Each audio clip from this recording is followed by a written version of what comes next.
Você está no podcast Psicanálise em Cena. Eu sou Rosane Trápaga, psicanalista, e hoje eu quero compartilhar com vocês um conto de Drummond, de Carlos Drummond de Andrade. E ele chama Contos de Aprendiz. E nesse Contos de Aprendiz tem um texto que se chama A Doida, que me deixou fascinada. E esse texto ele aborda os mitos sobre o louco, né? O louco e a solidariedade humana. Me pegou direto esse conto. Eu gosto de contos, eu confesso para vocês. E uma das histórias, A Doida, me levou a uma viagem à infância, onde o poder da fantasia me fez imaginar estar na companhia do poeta, também menino, experimentando as aventuras do tempo em que o mundo parecia mais encantado, né? Aquele mundo mais mágico. E a história, ela conta sobre uma mulher louca que vivia sozinha numa casa isolada.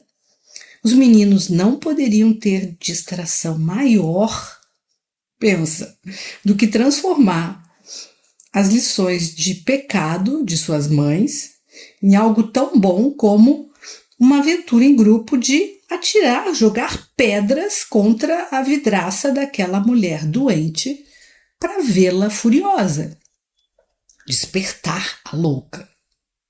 A loucura vem sempre acompanhada de mitos.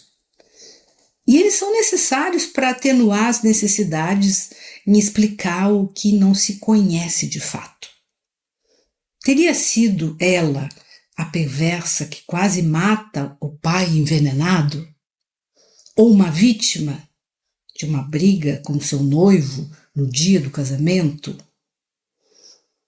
As figuras masculinas de pai e noivo são envolvidas com frequência nas histórias da loucura feminina. Faz muito tempo isso que acontece, né? E a fantasia vai ficando solta. A mulher e seu amor por um homem diferente do seu pai também é tema recorrente em histórias produzidas pelo inconsciente coletivo.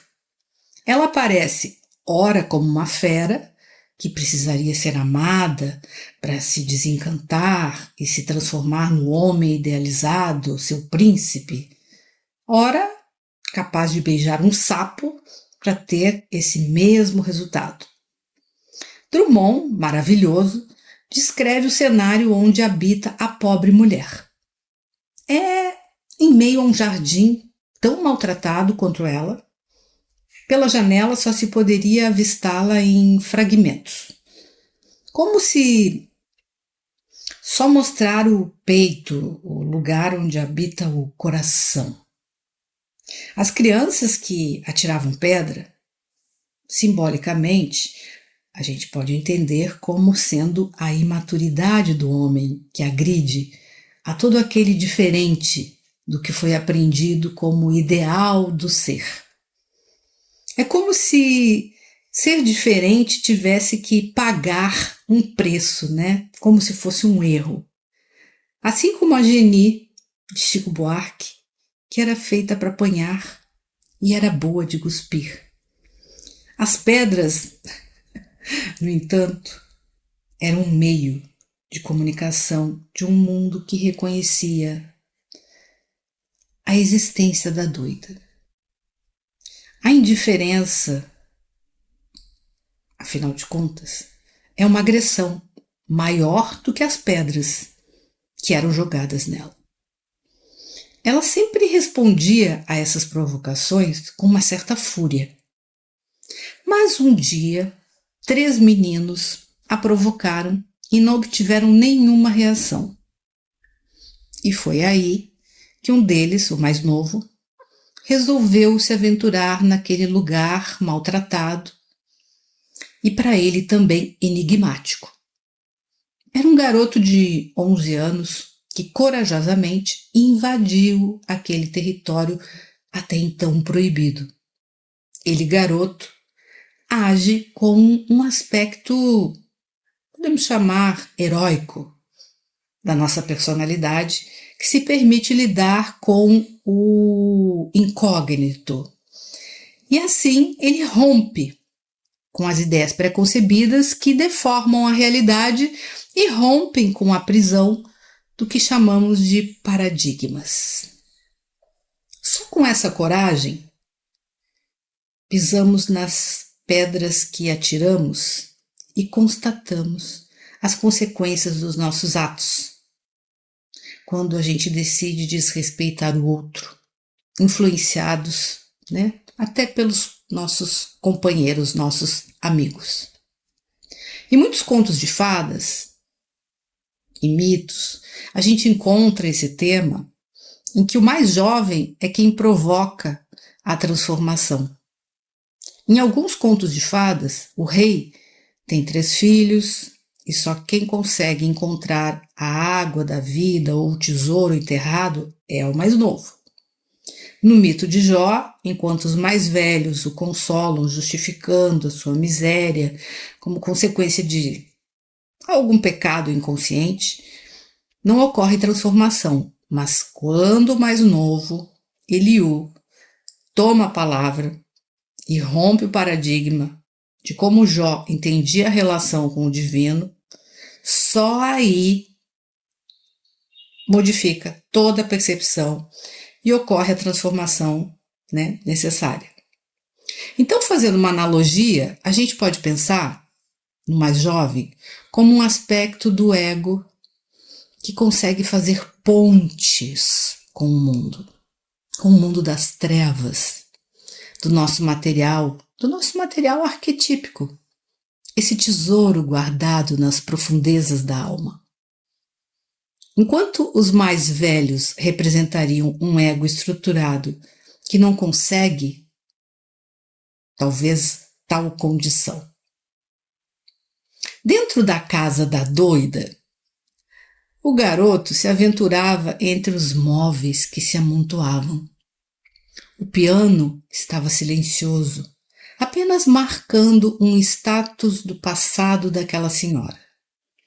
Encontrando a doida, viu ali no leito uma vida findando diante da dele, que apenas começava. O garoto, ele já não podia abandonar aquele lugar, nem a doida, num momento em que se deve honrar uma partida.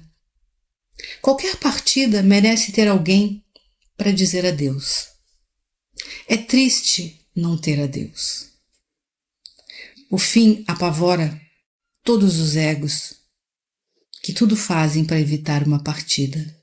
Mas aquela criança optou sabiamente por apenas apoiar uma realidade antes invisível. Estava ele diante da fragilidade humana e as 2 gerações se encontravam numa conexão em que aquele que antes perseguia a doida também é aquele que tem dó e se solidariza com a perseguida sofredora. De mãos dadas com ela, o garoto assistia àquela vida como uma chama que se apagava. Uma chama que não se apaga apenas porque o vento na sua passagem a destruiu, mas também quando toda a matéria que alimenta a sua existência simplesmente se esgota e necessita cumprir as leis do universo, transformando-se para que tudo continue em movimento. Naquele momento, não era mais a doida que estava ali, e sim um ser humano que mais parecia uma leve e suave camada de neve sobre uma flor que foi se dissolvendo no calor do menino que a apoiava. Lindo, né, gente? Lindo. Em tempos de tanto desamor, de tantos discursos de ódio, esse conto me tocou profundamente com a sabedoria de Drummond e eu resolvi compartilhar com vocês. Nos encontramos no próximo podcast. Fica a reflexão.